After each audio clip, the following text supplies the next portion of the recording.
প্রাক নির্বাচনী পরীক্ষা 2026 দাখিল দশম শ্রেণী কোরআন মাজিদ ও তাজবিদ প্রশ্নের নৈর্ব্যক্তিক এবং সৃজনশীল প্রশ্নের এখন আপনাদের সামনে সমাধান দেওয়া হচ্ছে।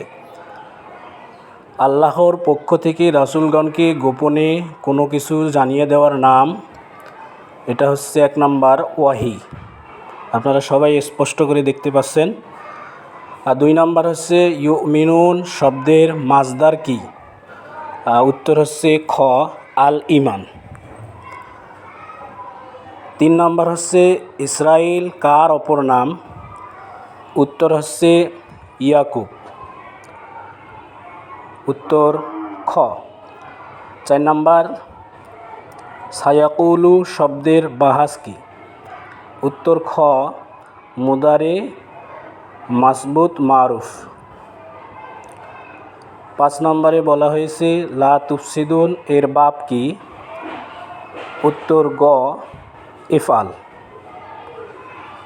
6 নম্বরে বলা হয়েছে রাইনা শব্দের অর্থ কি? উত্তর খ আমাদের রাখাল। 7 নম্বর নাসক কত প্রকার? উত্তর গ 4 প্রকার। 8 নম্বর ইয়াহদি মাইয়াশা আয়াতাংশে মাইয়াশা এর মোহাল্লাল এরাব কি? উত্তর হচ্ছে ক মারফু। 9 নম্বর বলা হয়েছে সাফা মারোয়া পাহাড়ে সাই করার হুকুম কি? উত্তর খ ওয়াজিব। 10 নম্বর মুসলমানদের প্রথম কিবলা কোনটি? আমরা সবাই জানি এটা বাইতুল মুকাদ্দাস। উত্তর ঘ।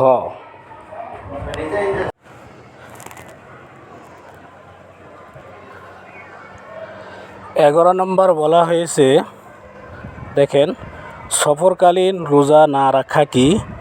উত্তর হচ্ছে ঘ খিলাফে আওলা। সবাই দেখতে পাচ্ছেন। 12 নম্বরে বলা হয়েছে ইব্রাহিম দোয়া করেছিলেন কোন শহরের জন্য? উত্তর ক মক্কা।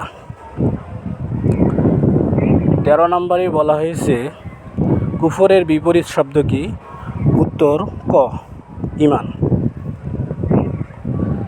পবিত্র কোরআনে আকাশকে কিসের সাথে তুলনা করা হয়েছে? উত্তর খ ছাদ।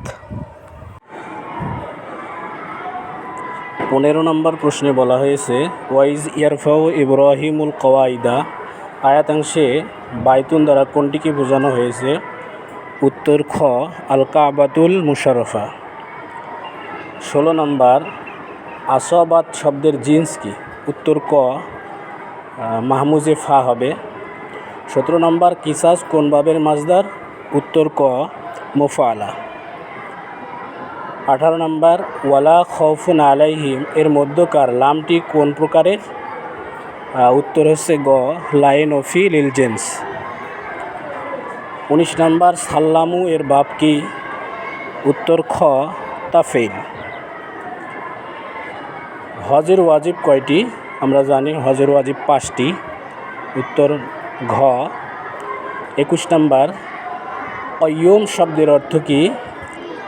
চিরস্থায়ী। এটা আমরা সবাই জানি। উত্তর হবে খ।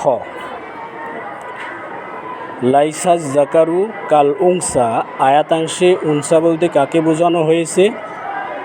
উত্তর হচ্ছে গ মরিয়াম আলাইহিস সালাম। 23 নম্বর ফাজুকুল আজাব আয়াতাংশে আজাব এর মহল্লে এরাব কি? উত্তর খ মানসুব। 24 তাওরাত শব্দের অর্থ কি? আলোকধারা। উত্তর খ। 25 নম্বর উলাইকা হুম ওয়াকুদুন নার আয়াতাংশ দ্বারা উদ্দেশ্য হচ্ছে কাফের। উত্তর ক। ইনজিল কোন ভাষার শব্দ? উত্তর হচ্ছে ঘ সুরিয়ানি। লাইসা কোন ধরনের ফেল? এটা হচ্ছে ফেলে নাকেস। উত্তর ঘ। সর্বশ্রেষ্ঠ জাতি কারা? অবশ্যই মুসলমান হবে। আতিউ শব্দের অর্থ কি? তোমরা অনুসরণ করো। উত্তর গ। ইত্তাবিউ এর সিগা কি? জ মুজাক্কার হাজের আপনারা দেখতে পাচ্ছেন। ওখানে 30, 31, 32 দেওয়া আছে। দেখেন 33 নম্বর, রহমত শব্দের অর্থ অনুগ্রহ। ফাতাওয়াক্কাল আলাল্লাহ আয়াতাংশে আল্লাহ শব্দটি মহল্লা এরাব হচ্ছে আল মাজরুর। উত্তর গ। কুরআন কারিমে আনা নুনের সাথে যুক্ত আলিফ অতিরিক্ত নয় 4 স্থানে। উত্তর খ। কুরআন মাজিদে পাঠকালে বিসমিল্লাহ আউযুবিল্লাহ পড়ার কয়টি নিয়ম আছে? 4টি। কুরআন মাজিদে কত স্থানে সাক্তা আছে? এখানেও 4 হবে। উত্তর ঘ। এটা 38 নম্বর অ্যান্সার। আমার সঠিক জানা নাই, কারো জানা থাকলে অবশ্যই কমেন্ট করে জানাবেন। মাজদারের নুন সর্বদা কি বিশিষ্ট হয়? পেশ বিশিষ্ট হয়। উত্তর গ। নামাজে বিসমিল্লাহ পড়ার বিধান কি? অবশ্যই সুন্নত। এখন আমি খ বিভাগ কোরআন মাজিদের সৃজনশীল আয়াতগুলো দেখানোর চেষ্টা করতেছি, আপনারা দেখতে পাচ্ছেন। প্রথম 1 নম্বর সৃজনশীল আয়াতের খ নাম্বার, গ নাম্বার কি হয়েছে আপনারা দেখেন। 2 নম্বর প্রশ্নে ওয়াইজা কিলা লাহুম লা তুফসিদু এই আয়াত আসছে এবং এটা শানে নজুল এবং তাহকিক চেয়েছে। 3 নম্বর ওয়াইজ ক্বালা রাব্বুকা লিল মালাইকাতি এই আয়াত আসছে, এটার ব্যাখ্যা এবং তাহকিক লিখতে হবে, অনুবাদও লিখতে হবে। অবশ্যই প্রত্যেক আয়াতের অনুবাদ লিখতে হবে। দেখেন ইয়া বানি ইসরাঈল আযকুরু নি'মাতি আল্লাতী আন'আমতু আলাইকুম, এই আয়াতটির অনুবাদ, এটার ব্যাখ্যা এবং নিচে সংশ্লিষ্ট তাহকিক লিখতে হবে। সূরা আলে ইমরান থেকে কি আসছে? আলে ইমরানের প্রথম আয়াতটা আসছে, এটার অনুবাদ লিখতে হবে, তারকিব লিখতে হবে,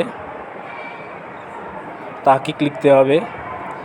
ওয়াইজ ক্বালাতিল মালাইকাতু ইয়া মারইয়াম ইন্নাল্লাহা এই আয়াত আসছে, এটার অনুবাদ লিখবেন, সাথে এর ব্যাখ্যা লিখবেন এবং তাহকিক লিখবেন। তারপর ইন্না আউওয়ালা বাইতুন উদিয়া লিন্নাস এই আয়াতের অনুবাদ আপনারা সবাই লিখবেন এবং সংশ্লিষ্ট তাহকিক আছে লিখবেন।